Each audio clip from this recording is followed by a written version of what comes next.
Shalom, kita bersyukur kalau pada saat ini saya diberikan kesempatan untuk membagikan renungan bagi kita semua. Sebelumnya mari kita berdoa. Bapa yang baik, biarlah firman Tuhan yang akan disampaikan pada saat ini memberkati kami, meneguhkan kami. Kami berdoa dalam nama Tuhan Yesus. Amin. Saya ingin kita baca dalam Ibrani pasal 12 ayat 1 dan 2. Saya bacakan begini.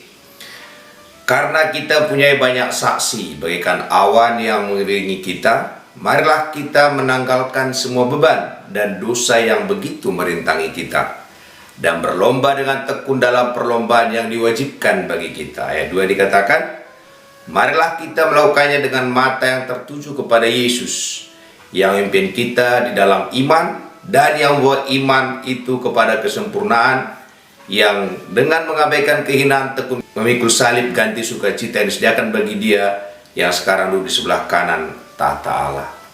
Bapak Ibu Saudara dimanapun kita berada, kalau kita lihat dalam ayat ini dikatakan kita banyak beban, dosa yang begitu merintangi kita dalam perlombaan yang Allah sudah tetapkan bagi kita. Jadi katakan bagaimana kita bisa meninggalkan dosa dan semua beban itu.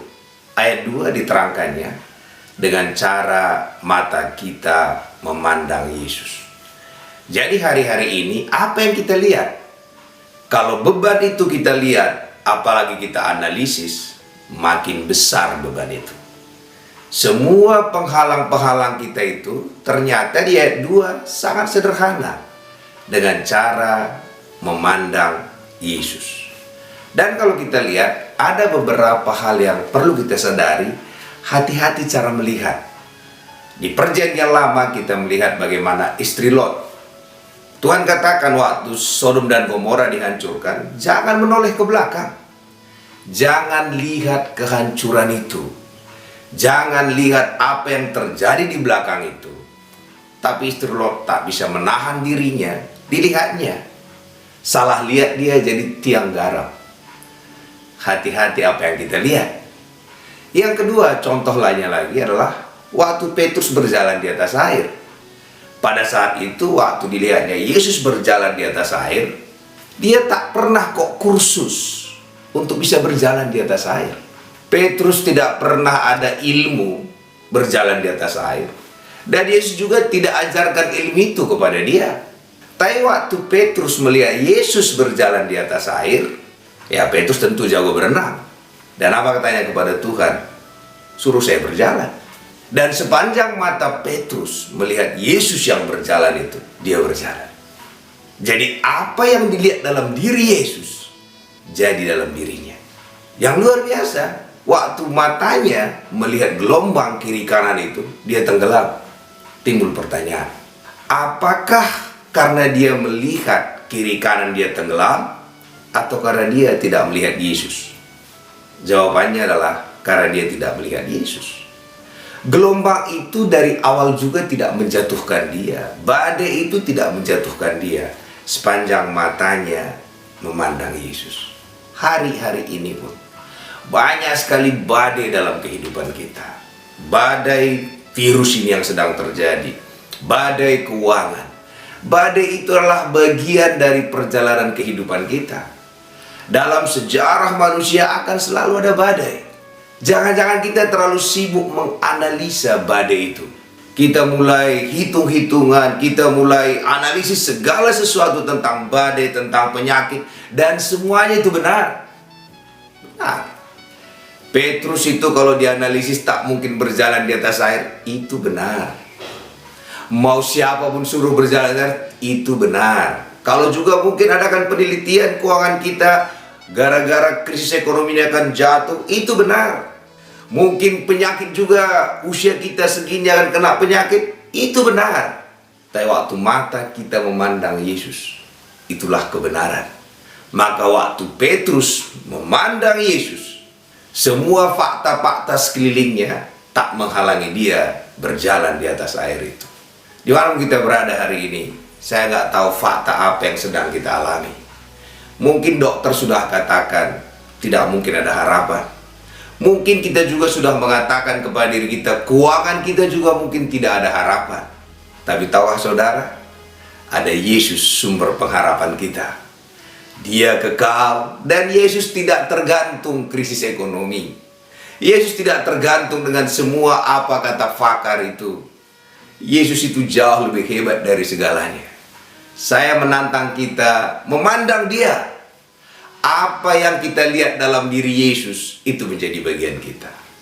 Waktu Petrus melihat Yesus berjalan di atas air, maka Petrus berjalan di atas air. Waktu kita melihat Yesus sebagai penyembuh, kita disembuhkan. Waktu kita lihat Yesus membawa semua beban kita dilepaskan. Saya mengajak, dimanapun kita berada hari ini, ambil waktu untuk memandang Yesus. Karena dialah jawaban segala-galanya. Contoh selanjutnya, suatu hari di perjanjian lama itu, orang Israel itu bersungut-sungut. Bapak Ibu pasti dengar cerita itu.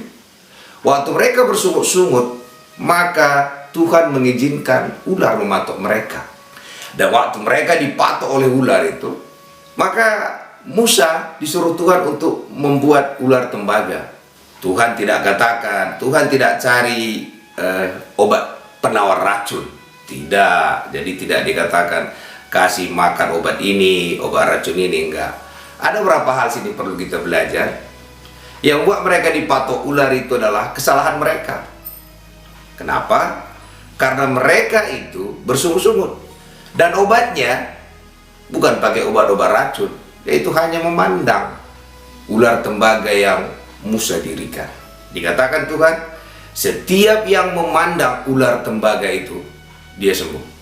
Tapi kalau kita lihat, kalau kita lagi dipatok ular seperti mereka itu, pasti mereka bicarakan. Mereka mulai cari kambing hitam, itulah gara-gara ini. Mereka mulai buat penelitian. Kenapa kita dipatok ular? Mungkin penelitian apa obatnya? Semua mati. Tapi waktu mereka memandang Yesus, memandang ular tembaga itu, mereka sembuh. Itu dalam Yohanes 3:15. Ayat 16-nya ditulis, sama dikatakan, karena begitu besar kasih Allah akan dunia ini, sehingga Dia telah mengaruniakan anaknya yang tunggal, supaya setiap orang yang percaya kepadanya tidak binasa, melainkan beroleh hidup yang kekal. Kalau kita lihat di sini, waktu ilustrasi ataupun persamaan yang diambil dalam Yohanes 3:16 itu tadi adalah dari ular tembaga itu. Jadi hari ini pun sama. Dikatakan karena begitu besar kasih Allah. Itulah jawaban buat semua masalah kita. Maka harusnya kita fokus bukan tentang kebinasaan dunia ini. Kita fokus bukan tentang masalah kita yang besar, tapi kita fokus tentang kasih Allah yang sangat besar. Dan waktu kita fokus kepada kasih Allah yang sangat besar, dalam buku 1 Yohanes dikatakan, kasih yang sempurna melenyapkan ketakutan. Sebenarnya masalah kita semua hanya satu.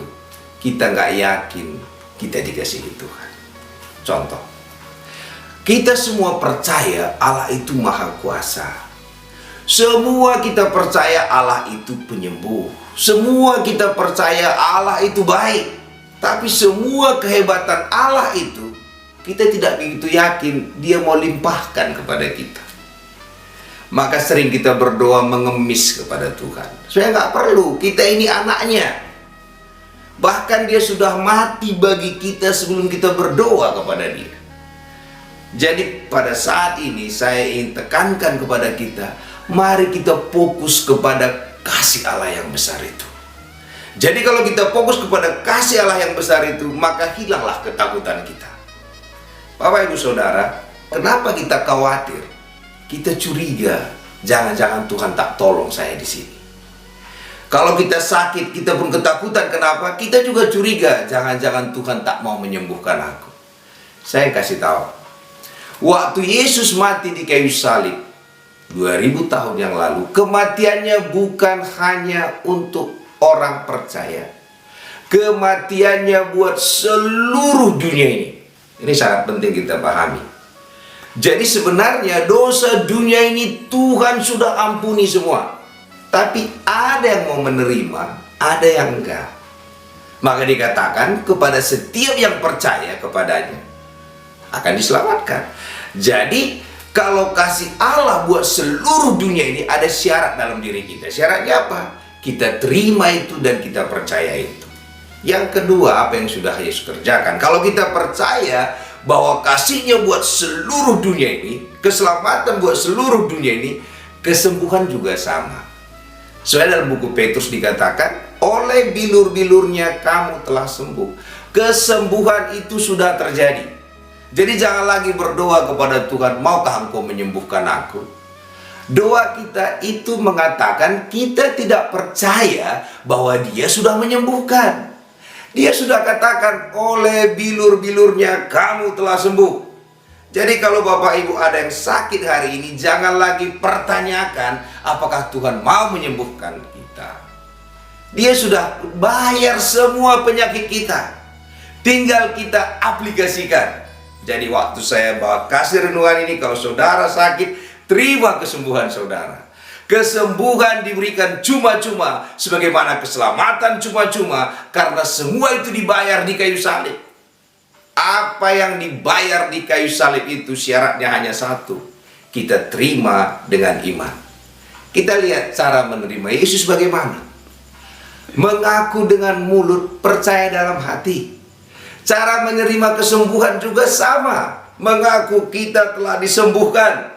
Dan semakin kita perkatakan itu, kita dengar iman kita muncul. Bukan karena kesembuhan belum terjadi, tapi kita butuh iman untuk menerima itu. Dan ini berlaku dalam segala hal. Dikatakan dalam Alkitab, dia sudah miskin agar kita menjadi kaya. Jadi kalau kita mau terima juga kekayaan dari Tuhan, silakan. Tapi kalaupun tidak apa-apa. Tapi semua itu Tuhan siapkan. Ilustrasinya begini. Kalau kita makan di Parasmanan, itu saya pernah diajak makan di Parasmanan dan sudah dibayar semua. Dan apa yang kita makan? Pada saat itu saya langsung ambil nasi yang banyak dan cabai rawit. Kenapa? Kalau nggak pedas dan kalau nggak keluar air mata dan maaf ingus itu, rasanya nggak enak makan itu. Maka teman saya bilang, kau ini lucu. Ini semua kan sudah bayar. Kenapa kau pilih cabai dan nasi yang banyak? Saya bilang, saya sudah nikmatin pedasnya cabai ini. Kalau nggak keluar air mata dari sini, tak terasa makan ini. Jangan-jangan hidup kita juga sama. Allah sudah siapkan segalanya. Dari mana saya tahu? Dalam Efesus dikatakan 1 ayat 3. Segala berkah rohani di dalam sorga telah diberikan kepada kita dalam Yesus Kristus. Kita punya pilihan, sama kayak Parasmanan tadi. Jadi kalau memang kita pilih selalu, biarpun aku menderita, yang penting masuk surga, ya nikmatilah penderitaan itu. Tapi kalau nanti ada orang pilih diberkati dan masuk surga, jangan dimarahin. Ini masalah kesukaan. Sebagaimana makanan tadi. Kalau memang kita hanya suka nasi dan cabai rawit, nikmatilah. Tapi kalau ada orang makan lobster, makan makanan yang lain yang dia nikmatin, jangan protes. Yang mau saya sampaikan, Allah sudah siapkan segalanya bagi kita, tapi kita punya pilihan. Yang mana yang kita pilih? Saya berharap kita semua memandang Yesus dari segala keseluruhannya. Kenapa? Mahkota duri itu melambangkan stres.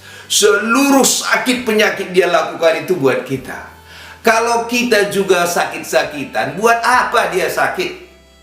Dia bayar itu. Kalau kita juga nanti binasa ke neraka, buat apa dia mati di kayu salib? Jadi supaya jangan sia-sia apa yang dilakukan. Saya berharap kita semua pandanglah apa yang Yesus lakukan. Maka ayat pertama tadi kita kembali, marilah kita melakukannya dengan mata yang tertuju kepada Yesus. Karena di kayu salib itu Yesus selesaikan segalanya. Di sanalah dosa kita sudah dibayar. Di sanalah penyakit kita sudah disembuhkan. Di sana jugalah kemiskinan kita sudah diselesaikan.